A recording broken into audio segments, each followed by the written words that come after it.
Miramos el sol todos los días y aún así, casi nunca vemos la parte que manda de verdad.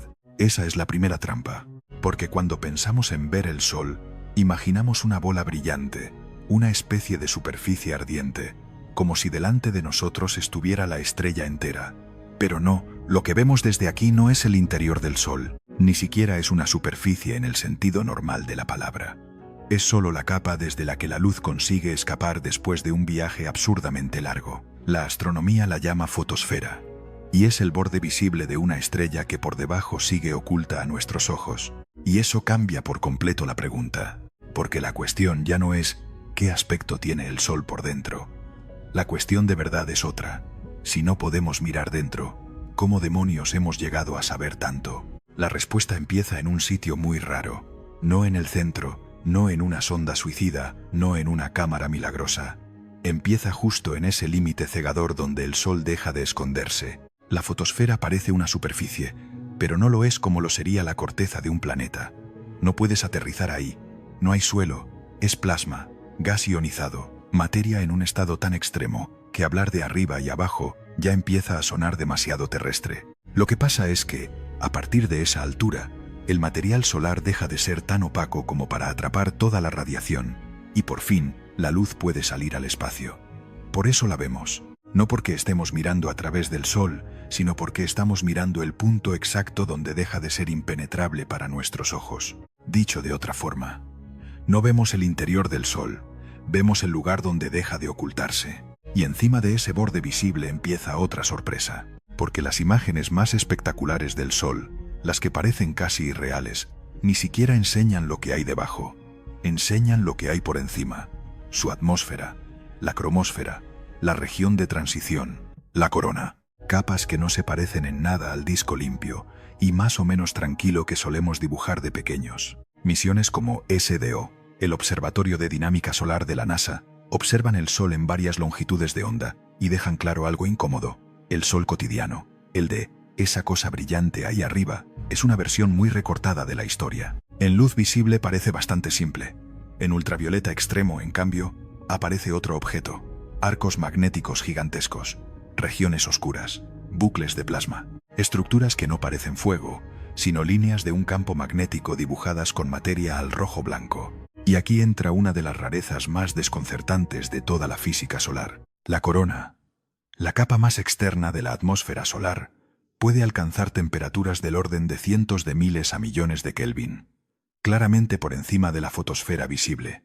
Es decir, te alejas de la superficie y en vez de enfriarse todo, aparece una región todavía más extrema.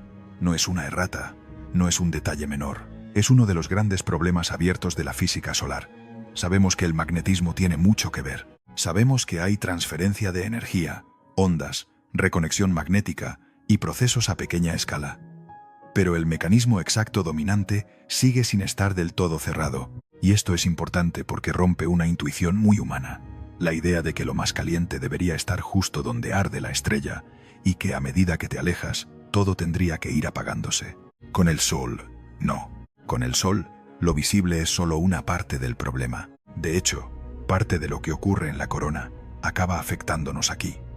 De agujeros coronales y regiones activas salen flujos de partículas y estructuras magnéticas que alimentan el llamado clima espacial. A veces eso nos regala auroras, otras veces complica las cosas. Satélites, navegación, radio, redes eléctricas, vuelos polares.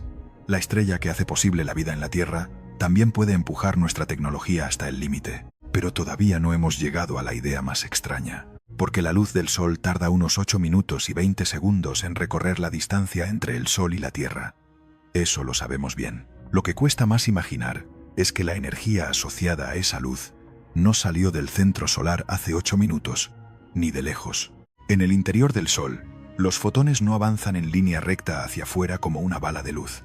Van chocando una y otra vez con la materia, se absorben, se reemiten, cambian de dirección, vuelven atrás, se desvían. Es una especie de borrachera física a escala estelar. Por eso las estimaciones sobre cuánto tarda la energía generada en el interior en abrirse paso hasta la fotosfera hablan de tiempos larguísimos, del orden de miles a muchísimos miles de años, según el modelo que se use. No es una cifra que convenga presentar como un reloj exacto, Pero la idea general sí está clara. Hacia la Tierra la luz corre. Dentro del Sol, en cambio, se atasca. Esa idea por sí sola ya cambia la imagen mental del Sol. El calor que notas en la cara en un día despejado no pertenece a una emisión recién salida del núcleo. Lo que ves dejar la fotosfera es el final visible de una historia energética muchísimo más vieja. Y justo ahí aparece el verdadero muro. Podemos acercarnos mucho al Sol, muchísimo más de lo que parecía razonable hace unos años. La Parker Solar Probe ha atravesado la corona y está tomando medidas en un entorno donde antes solo teníamos teorías y observación remota. Eso es un logro descomunal. Pero ni siquiera acercarse tanto resuelve el problema fundamental. Porque el límite no es simplemente de distancia, es de opacidad. Una estrella no se vuelve transparente porque mandes una sonda más cerca. Y ahí llega el giro que de verdad merece la pena. Acercarse más al Sol no significa ver más dentro. Entonces, si una cámara no puede atravesar esa pared luminosa, ¿cómo hemos aprendido algo del interior? Escuchándolo, no en el sentido poético. En el físico, el Sol vibra. Su superficie oscila, se ondula ligeramente por ondas que atraviesan su interior. Y estudiando esas oscilaciones, la helioseismología puede inferir propiedades internas. Estructura, densidad, movimientos, distribución de material, velocidad de rotación en distintas capas. Es el mismo principio de fondo por el que los sismólogos aprenden cosas del interior de la Tierra con las ondas de un terremoto. No hace falta abrir el planeta en canal para saber que tiene capas distintas. Con el Sol pasa algo parecido. No lo vemos por dentro como quien mira por una ventana, pero sí leemos sus temblores, sus ritmos, sus huellas. Y de repente la frase «hemos visto lo más profundo del Sol» se queda pequeña, porque quizá lo más impresionante no sea una imagen, sino un método. Aprender a sacar información profunda de algo que, visualmente, se niega a abrirse. Lo bonito es que esa frontera entre lo visible y lo oculto no es una decepción. Es precisamente lo que hace fascinante al Sol. Lo que sí podemos ver directamente ya está lleno de pistas sobre lo que ocurre más abajo. La granulación solar, por ejemplo, convierte la fotosfera en una piel viva.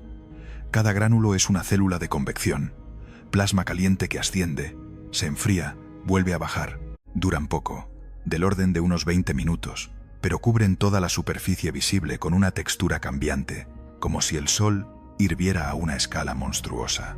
Y las manchas solares, que a simple vista podrían parecer simples borrones oscuros, son regiones donde campos magnéticos intensos alteran el transporte de energía y las vuelven más frías que su entorno inmediato. Frías, en términos solares, claro, no frías de verdad.